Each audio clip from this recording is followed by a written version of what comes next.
Yo, what's going on, guys? And we heard Juwan Howard is joining Jordi Fernandez's bench in Brooklyn.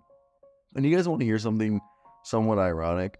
I wasn't the biggest fan. First off, I kind of met Juwan Howard in passing last year at the Combine.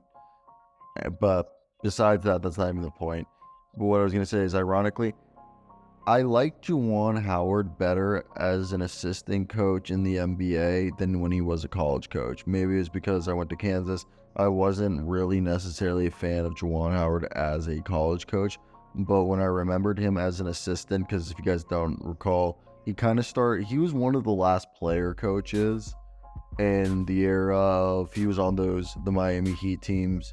If you guys remember, he would literally be in a suit during the games, and he would be part of the coaching staff, a part of Eric Spoelstra's coaching staff. And if I recall, there was a bunch of articles written about how Juwan Howard was very instrumental in the first few years of Eric Spoelstra taking over after Pat Riley.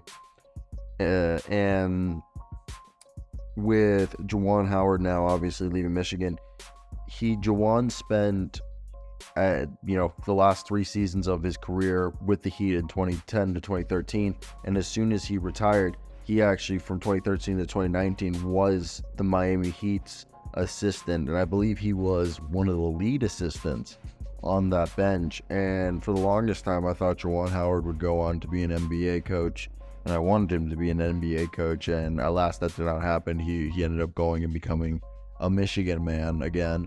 And for me, I really do believe that Howard's more suited for the NBA, as his coaching style. Again, he was a defensive power forward in an era where he was technically undersized for the power forward position, coming in at 6'9", in an era where the power forwards were 6'11", 6'10", 2 back-to-basket bigs.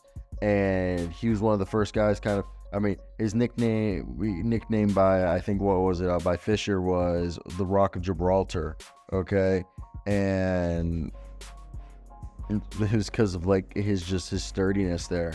So for me, when we saw that he wanted to come back into the NBA, it made sense. Because if you guys didn't know, Chad Kammerer, who used to be an assistant with Miami Heat, went to scouting, and then Keith Askins as well, what used to be a coach, he went into scouting. They moved. Ironically, I just heard a chuckle from my buddy. I know Keith, but I actually said that in passing, without thinking about it.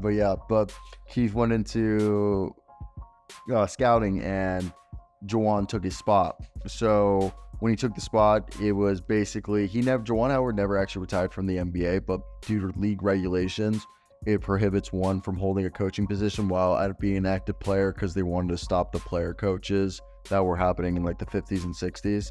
So he spent 6 seasons as an assistant, and in his first year, they went to the 2014 finals, the final year of LeBron, Dwayne Wade, and Chris Bosh, and they lost to the Spurs in 5. They went on to make 2 more playoff appearances under his tutelage as an assistant coach, and he coached multiple players who went on to be all-stars or had all-star appearances for the Heat, and he was instrumental in Bam Adebayo's development.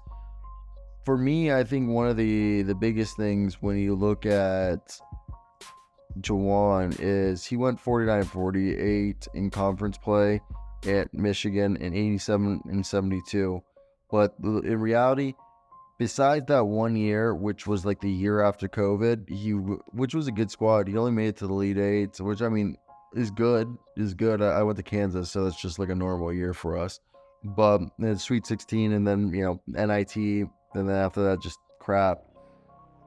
I think his problem is he's not a college coach. I think he doesn't care to do the whole recruiting and the style of play. I think he probably gets along better with NBA players. Himself being, I just think what we're seeing with Ime Udoka and Jamal Mosley and Willie Green. Was Jamal Mosley a player? I don't know if Jamal Mosley was a player. Maybe college, but we're seeing more and more former players. I mean, Joe Mazzulla is a former college player. Just, I think the ability, yeah, he played, Jamal Mosley played overseas 4 years, yeah. So just guys who are former players, just, they just relate better to NBA players and they respond. So I personally think it's a good fit, especially with Jordi Fernandez being a first-time head coach. You're getting a long-term veteran plus a former player in Jordi Fernandez. I wonder the connection, though. I wonder the connection. I wonder if it's Sean Marks bringing him in, or is this Jordi Fernandez?